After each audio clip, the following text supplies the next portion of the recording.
Hello বন্ধুরা, রাধে রাধে। তোমরা সবাই কেমন আছো? আশা করছি ভালোই আছো। আর বন্ধুরা, আজকে সানডে আমাদের দোকান পরিষ্কার করব। এই যে আমরা দোকান পরিষ্কার করতে ব্যস্ত, সেটা তোমরা দেখতেই পাচ্ছ। আর এই সেই জিনিস হচ্ছে লাখ টাকার জিনিস। কেন কি প্রত্যেকটা সোনাওয়ালা এইটাই বলে যে আমাদের পায়ের ধুলো নাকি লাখ টাকায় বিক্রি হয়। এই সেই লাখ টাকার জিনিস। তো বন্ধুরা, এখান থেকে আমাদের প্লাস্টিকের প্যাকেট, প্লাস্টিকের পাউচ যেগুলো থাকে, লোহা লাকড় যেগুলো থাকে, সেগুলো আলাদা করে রাখতে হয়, নাহলে গালাতে গেলে অসুবিধা হয়। সেই কারণে আমরা এটা আলাদা করে রাখি। আর এখন বিকাশ হচ্ছে, দোকানটাকে পোতা লাগাচ্ছে, দেখতেই পাচ্ছ। আর আমাদের দোকান পুরো পরিষ্কার হয়ে গেছে। এবার আমি স্নান করতে যাব বন্ধুরা।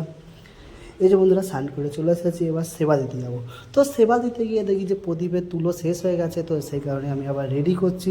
তো অনেক বাড়িতে এরকম আছে যে প্রদীপ জ্বালাবার জন্য সর্ষের তেল, তিল তেল এইসব ব্যবহার করে, কিন্তু আমি হচ্ছে দেশি ঘি দিয়েই প্রদীপ জ্বালাই। আর এখন তোমরা দেখতেই পাচ্ছ যে আমি হচ্ছে দোকানটাকে শান্তি জল ছিটাচ্ছি, শুদ্ধ করছি, দেখতেই পাচ্ছ। এবার আমি সেবা দিচ্ছি, দেখতেই পাচ্ছ তোমরা। এই যে এবার সেবা দিয়ে বসে আছি, লাঞ্চের জন্য ওয়েট করছি, কখন লাঞ্চ আসবে, লাঞ্চ করব। তো আজকে সানডে, দেবে কি দেখাই যাক। এই যে বন্ধুরা, আজকে লাঞ্চ চলে এসেছে।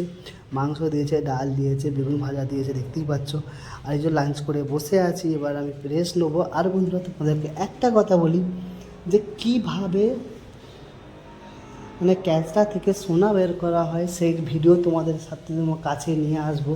তো তোমরা আমার ভিডিওটাকে লাইক করো, কমেন্ট করো, শেয়ার করো। তোমাদের একটা লাইক করলে আমাকে আরও ভিডিও বানাতে ভালো লাগবে। বাকি দেখা হবে পরের ভিডিওটা।